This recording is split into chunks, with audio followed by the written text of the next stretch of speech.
Hey guys, I've got this new Moog R series lower control arm installed in my Honda Pilot.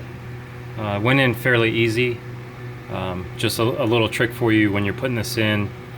Put it in with the rear bushing in first so that you can get that rear bushing flat, and then go ahead and thread your bolt in from underneath and get it started on the top. And it's much easier to do that when this is like flat. You know, see right now it's kind of at an angle. It's easier when it's flat. Then you can go ahead and put in this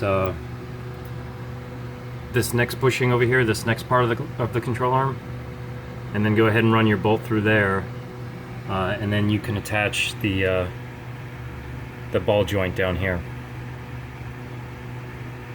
All right, good luck with your install.